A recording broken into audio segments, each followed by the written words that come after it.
ils ont tous été punis à cause d'une seule personne. Mais ce n'est pas si simple que ça. La Gemara dans Souka, dans Nunvav, nous ramène que toute une famille entière de Kohanim ont été sanctionnés par plusieurs sanctions au Beth Amikdash. La Gemara nous dit pourquoi cette famille a été sanctionnée. Parce qu'il y avait un membre de la famille qui a fait fausse route. Qu'a-t-il fait? Et oui, c'était Myriam Bat Milga. Myriam qui avait relâché la religion juive et s'était rattachée aux Grecs et s'était mariée avec un Grec. Et lorsque les Grecs sont rentrés dans Beth Amikdash, elle est rentrée dans Beth Amikdash et elle a tapé l'autel. Elle lui a dit: tu es un loup, tu dépenses tout l'argent des béné Israël, ils te donnent des corbanotes, ils te donnent des sacrifices, et toi tu n'es même pas capable de les sauver. Et lorsque les Juifs ont entendu ce que Myriam avait fait, lorsqu'ils ont rétabli le Beth Amikdash, ils ont puni toute la famille de Myriam. Et la Gemara demande: mais pourquoi, à cause de Myriam, toute la famille doit être punie? Il y a un dicton qui dit que lorsqu'un enfant dit quelque chose dans le chouk, dans le marché, c'est qu'il a entendu de son papa ou de sa maman.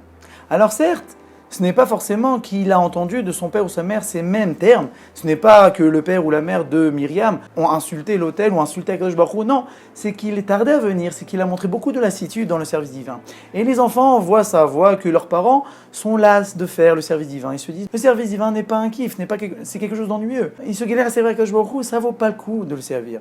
Et justement, ce comportement qu'ont eu ses parents et ce comportement qu'ont eu toute cette famille, alors certes, ils ont servi à Akadosh Baruch Hu, mais cela a eu des répercussions. Comme les fameuses histoires qu'il a eues en Amérique. Lorsque les Juifs sont partis en Amérique, au tout début, ils devaient travailler, mais le problème, c'est qu'ils n'arrivaient pas à travailler tout en respectant le Shabbat. C'est que ou ils devaient transgresser le Shabbat pour continuer à travailler, ou ils devaient se faire renvoyer. Et il y avait plusieurs pères de famille que chaque semaine, ils devaient chercher un nouveau travail. Et oui, le vendredi, ils disaient à leur patron: je ne peux pas venir demain. Et le patron lui disait: tu es renvoyé. Et le dimanche, ils devaient rechercher un nouveau travail.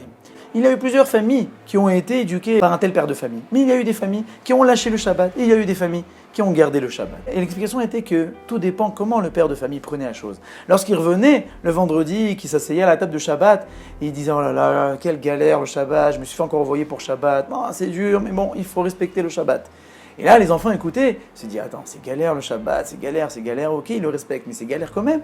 Et une génération après, plus le Shabbat. Par contre, si le père de famille revenait chez lui et disait: ah là, quel plaisir d'avoir à servir Akadosh Baruch Hu comme ça. Regardez comment j'ai servi Akadosh Baruch Hu avec maîtrise, regardez comment c'est beau le Shabbat, comment Akadosh Baruch Hu nous aime, nous a donné le Shabbat, et on ne doit pas le lâcher à tout prix, même pour gagner des petites clopinettes par-ci par-là. Et ainsi beaucoup de belles choses sur le Shabbat. Alors là, les enfants voient que leur père est prêt à se sacrifier pour le Shabbat et voient qu'il aime le Shabbat. Alors cet amour-là passe à travers les gènes et les enfants ont pu perpétuer le service divin. La Gemara Souka nous dit que justement, c'est pour ça qu'ils ont puni toute la famille. Parce que si un membre de la famille a relâché leur religion juive quelque part, c'est que sûrement il a dû ressentir un relâchement quelque part dans cette famille-là. Et oui, les actes sont bien beaux, mais il faut servir Akadosh Baruch Hu avec toute notre intériorité, avec notre amour pour Akadosh Baruch Hu. Plus cet amour est grand, plus cela passe dans les gènes.